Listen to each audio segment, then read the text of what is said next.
के गरसिए आयो है सुनल समाधिया के गरसिए आयो है अपना मोहलिया भाई बोले ले बुढ़ाई सी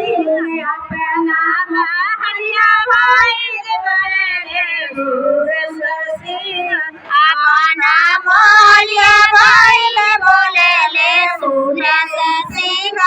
अपना मोहलिया भाई बोले ले सूरज सिंह अपना मोहलिया भाई बोले ले बुढ़ाई सिंह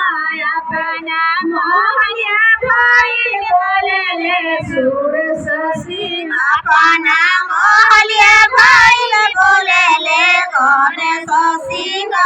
अपना मोहलिया भाई बोले ले भूषण